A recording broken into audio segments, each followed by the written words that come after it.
Hello there, welcome back to my channel. I'm Dan the Gaming Man, and today I'm going to be taking a look at the Game Pass on PC. A little bit later we're going to be playing FM24.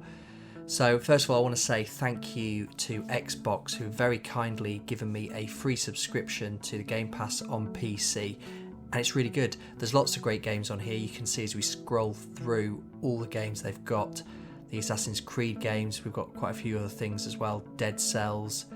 And there's Diablo, and look at that, all the Dooms as well. The Dragon Age games, Dungeon Keeper, do you remember that? I'm a big fan of Fallout. You might have seen some of the videos I've done reviewing the TV show. Put a card in the top right corner, those games are there. And this is just incredible, everything's on here, there's lots of good stuff. Far Cry, Football Manager, which as I mentioned we will be getting onto in a bit. Goat Simulator, Gears of War, all the Halo games. And as we keep scrolling down, you can see lots of other good stuff as well. Jade Empire, that's a classic from the original Xbox. Sorry, this is just me reading off the games. You can skip ahead if you want for the Football Manager gameplay. Oh look, Mass Effect, that's one of my favourite game series of all time. Yeah, some Medal of Honor games, Minecraft for the younger viewers who'd be into that sort of thing. So yeah, there's lots of stuff here. You can see Ninja Gaiden as well, and Populous and the Quake games. So as you go down, you can see Monkey Island, Wolfenstein. So yeah, for retro gamers, there's lots on here, as well as, of course, modern games, SimCity. There's also some modern stuff like Starfield, and of course Skyrim, and the other Elder Scrolls games. We've also got the Turtles, Telltale Walking Dead games, which I played fairly recently, and Sims as well, and the Wasteland games. Apologies, it's just me listing off games, but I'm just very excited. They've even got the Yakuza games. As I mentioned, we're going to be going straight into Football Manager, but if you're interested in getting the PC Game Pass, I will put a link down in the video description. You click on that, that'll help out the channel a lot, because that'll show Microsoft that I'm somebody worth partnering with, and it means I can review more of the games that you see on this list. And thanks for checking it out. So onto Football Manager, I've created a character, Dan the Gaming Man. And I've made myself unemployed because I thought it'd be a bit more fun, so we can take a look at the jobs available, do a job interview, and hopefully get something interesting. So filtering out the roles we can't take, you can see they've got England under 19s, that's available, that'd be cool. But unfortunately, probably quite a boring video. So I reckon Huddersfield seems an attractive option, as they're in the Championship, so I'll apply for that. And the other one that stood out was Swindon. Oh, can see Charlie Austin is here, the meme himself. So he's probably the star player, as well as the captain. Hey, they said it's offside, hit me, I didn't. I hit it twice, hit me, bobbed that, that's why Dan Foster. It's a joke. They're going about VAR this, VAR that. Help the officials out. Clearly they need help.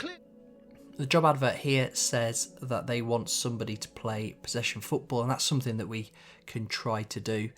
So I've applied for those. And Swindon have offered me a job interview, so I've not heard back from Huddersfield.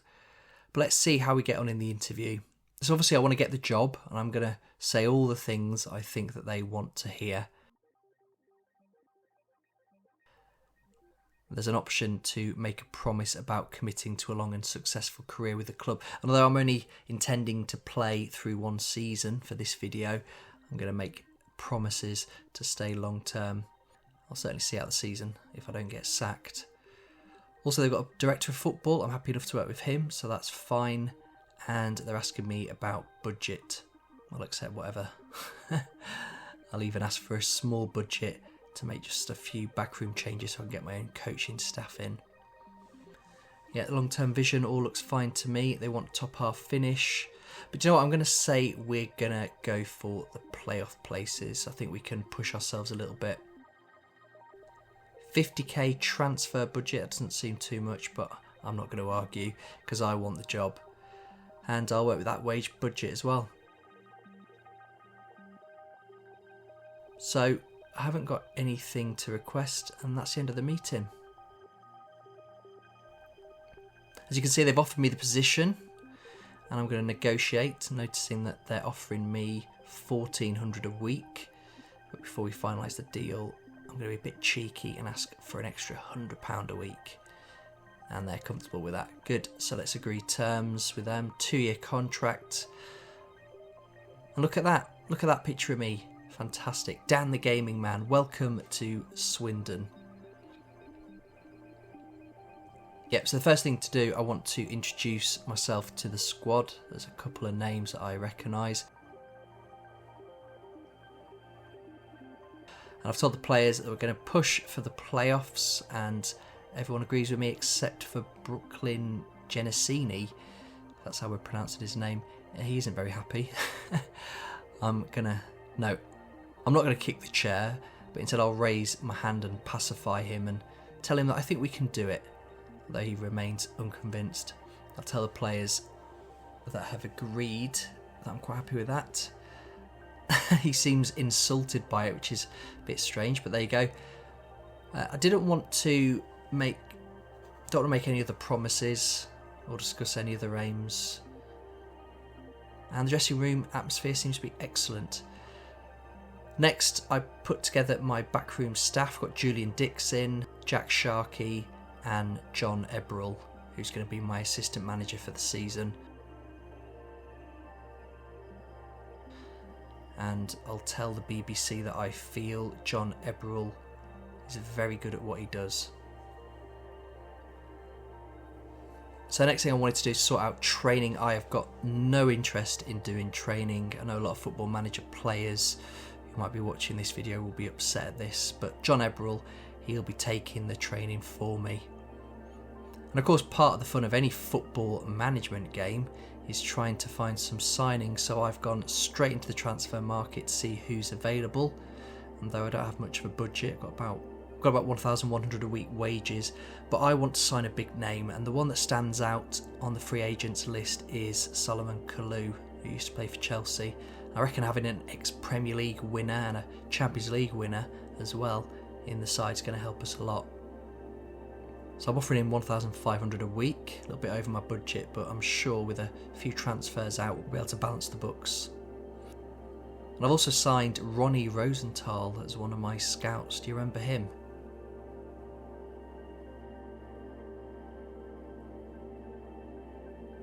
So Kalou has joined the club, and although he prefers the shirt number 8, I'm going to give him the number 21, which is available and he wore at Chelsea. Unfortunately, there's not really much of a budget to bring anyone else in, so he's probably going to be my only summer signing going into the season. The opening day fixture didn't get off to a good start against Colchester. In the 21st minute, Richardson scored for them. We did pull one back through Charlie Austin, but in the end, we were beaten 3-1.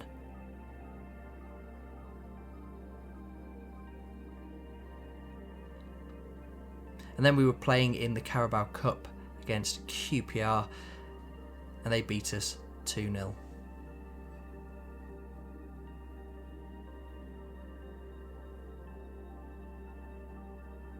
I thought I'd try and bring in Lewis Grabin, see if I could stretch that wage budget a little bit more on deadline day, just for a bit of extra firepower. So I spoke to his agent and made an offer. He'd be an important player for us as he played for Nottingham Forest, and I remember him at Aston Villa, who we had on loan for a year as well. He's a player who can score a lot of goals, so I thought he'd be a good addition.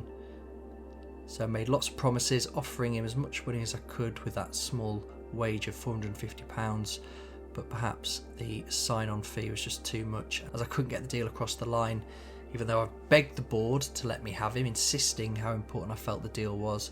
They were having none of it. I told them that there was a lack of ambition, which I don't think they liked very much. But anyway, I tried delaying the transfer to the end of the day, tried to move other players on, just couldn't make the deal happen, and unfortunately it was scrapped.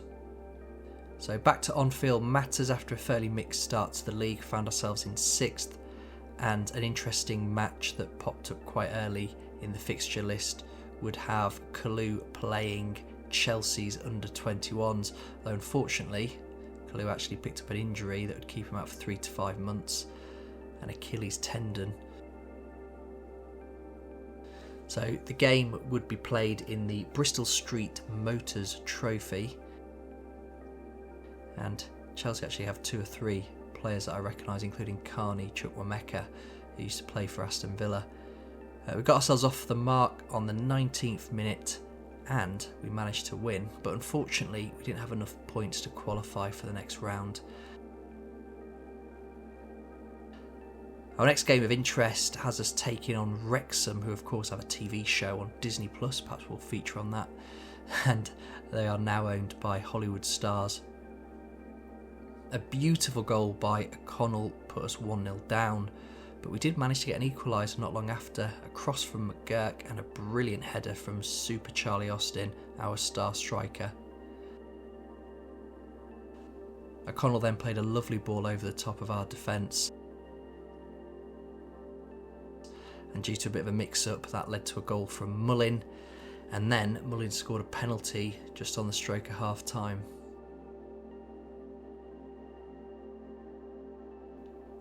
So we lost 3-1. But we're still in the top 3, so automatic promotion is looking a possibility around the halfway stage of the season. You can see some of our results here. We picked up a lot of points, particularly in November. I tried to get Lewis Grabin in again during the January transfer window, but even though I was doing everything I could with the bonuses and the clauses, I just couldn't get him to agree terms. In fact, he just kept negotiating, so I made a non-negotiable offer, which backfired, and he just walked away from talks. Next up, we managed to get through to the FA Cup 3rd round, and we would be taking on Peterborough. We had a dream start with a header from 316 Stone Cold Charlie Austin. He seems to be scoring a lot of headers for us. But unfortunately, a couple of goals from Jones had us 2-1 down. Not long after half-time, another player called O'Connell scored against us to make it 3-1, and we crashed out of the FA Cup.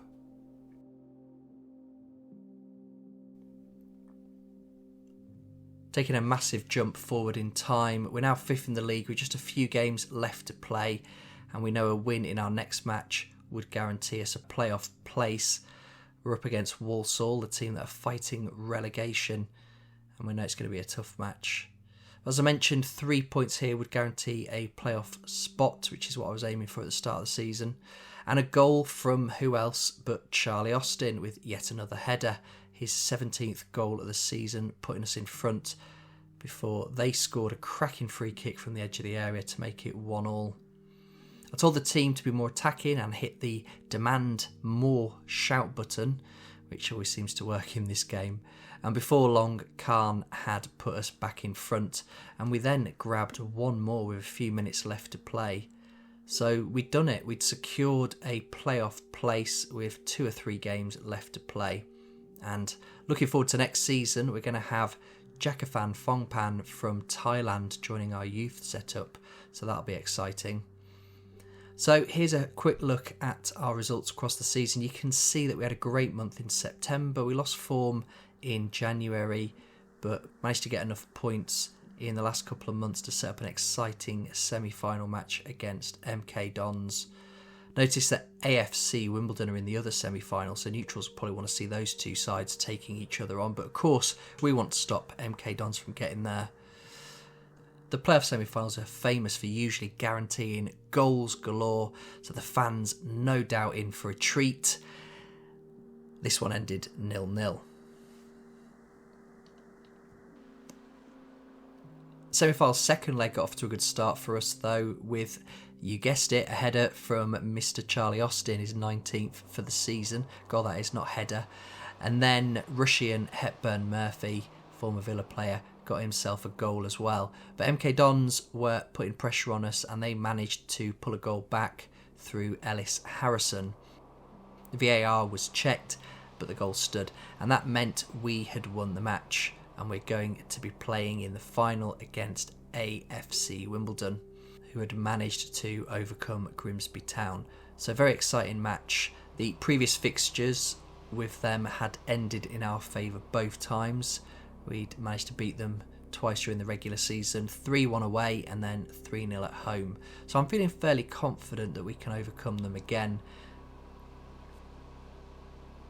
Having a meeting with my players, I told them that it's a great opportunity, pumping my fists and being delighted that everybody, almost everybody, was happy with what I'd said.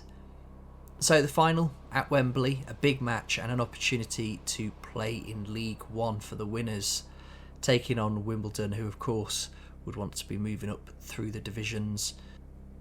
So we've got Solomon Kalou back in the side, though he'd actually played in the semis as well, which I forgot to mention. Brilliant goal to start things off from a player with a name that I've been dreading and hoping to avoid having to pronounce in this video. Anyway, he put us 1-0 up and the 20th minute of a great goal. VAR did a check and it was awarded, and then that same player put through Hepburn Murphy, striking his 10th for the season, and again VAR getting involved, and unfortunately this time it was disallowed. But not to worry, we're 1-0 up, we should be fine. No, they've scored. That's 1-1 then. Great ball over the top for Hepburn Murphy, and again VAR check. Will we get away with it this time?